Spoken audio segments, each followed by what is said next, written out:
Dear students, today I shall teach you an important factor of English grammar, reference to tense named present perfect continuous tense. I again remember you to watch Essay Education Point, an educational channel to improve your English language. बच्चों, आज का topic है present perfect continuous tense. इस tense का study करने से पूर्व इसके लिटरली अर्थ का जानना अति आवश्यक है। इसका शाब्दिक अर्थ होता है पूर्ण अपूर्ण वर्तमान काल। सबसे पहले मैं आप लोगों को प्रेजेंट परफेक्ट कंटिन्यूअस टेंस के डेफिनीशन को अंग्रेजी में फिर हिंदी में समझाता हूँ।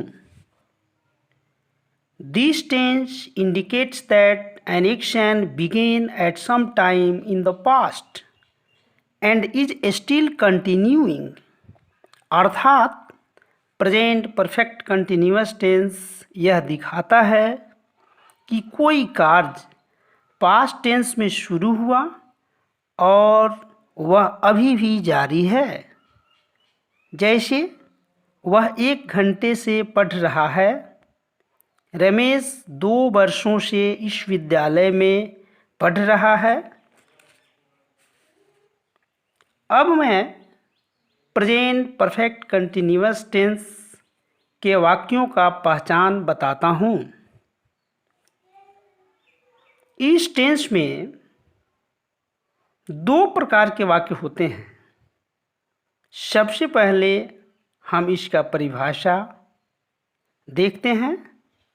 नंबर 1, हिंदी की जिन क्रियाओं के अंत में ता रहा है, ती रही है, ता रहा हूँ, ती रही हूँ इत्यादि हो, उसे इस टेंस का वाक्य समझते हैं। जैसे मैं खाता रहा हूँ, वह गाती रही है, वे लोग क्रिकेट खेलते रहे हैं इत्यादि। नंबर 2, यदि हिंदी क्रियाओं के अंत में रहा है, रहे हैं, रहा हूँ, रही हूँ और इनके पहले भूतकालीन समय सूचक शब्द का प्रयोग हो, जैसे 1 वर्ष से, 2 घंटे से, 2005 ईस्वी से, सुबह से, तो इस प्रकार के वाक्यों को प्रेजेंट परफेक्ट कंटिन्यूअस टेंस का वाक्य समझते हैं। जैसे रानी 2 घंटे से गृह कार्य कर रही है। हम लोग 2 महीने से एसए एजुकेशन पॉइंट चैनल पर अंग्रेजी सीख रहे हैं। वे लोग 2005 ईस्वी से ग्रामर सीख रहे हैं इत्यादि इत्यादि। अब हम लोग इस टेंस के वाक्यों को अंग्रेजी में अनुवाद करना सीखते हैं। सभी टेंस के भांति इस टेंस में भी 6 प्रकार के वाक्य होते हैं। आइए प्रत्येक के फॉर्मूला के साथ साथ उदाहरण भी देखते हैं। For affirmative formula of this tense. Number 1, subject plus has have plus been plus V4 plus object plus since और for plus other words. As for example, I have been writing a letter for 2 days। Next, affirmative negative के लिए subject plus has have plus not plus been plus V4 plus object plus since for plus other words.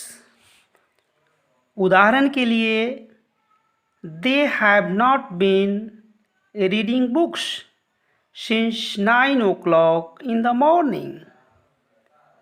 For interrogative structure, number 3, has, have plus subject plus been plus verb का चौथा रूप plus object plus since form plus complement plus interrogation mark.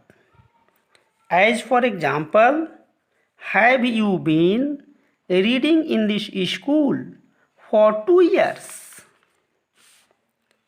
Interrogative negative के लिए structure has have plus subject plus not plus been plus object plus since for plus complement plus interrogation mark यानी प्रश्नवाचक चिन्ह.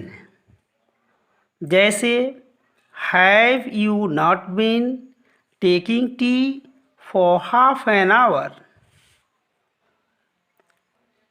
WH question word interrogative sentence के लिए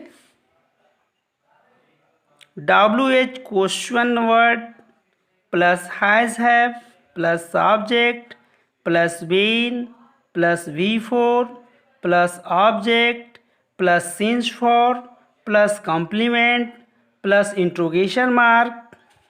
उदाहरण के लिए where have you been going for 5 days. Next for negative interrogative WH question word plus has have plus subject plus not plus been plus V4 plus object plus since for plus other words plus interrogation mark. As for example why have we not been reading this book since morning etcetera. विद्यार्थियों, उपरोक्त वाक्यों में object के बाद कहीं since का तो कहीं फॉर का प्रयोग किए हैं. इसका नियम यह है कि निश्चित समय के पहले अर्थात पॉइंट ऑफ टाइम के पहले सिंस का प्रयोग किया जाता है, जबकि अनिश्चित समय यानी पीरियड ऑफ टाइम के पहले फॉर का प्रयोग किया जाता है. जैसे पॉइंट ऑफ टाइम के लिए सुबह से 2020 ईस्वी से बचपन से 8 बजे से इत्यादि इत्यादि के लिए सिंस का प्रयोग करेंगे. जबकि पीरियड ऑफ टाइम के लिए जैसे 2 वर्षों से 2 दिनों से 1 सप्ताह से 1 घंटे से इत्यादि के लिए फॉर का प्रयोग करेंगे.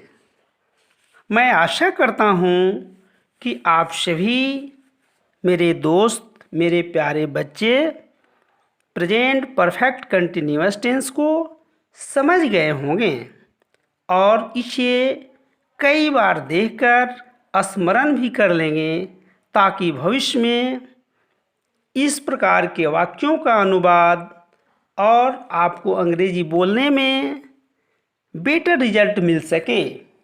थैंक्स.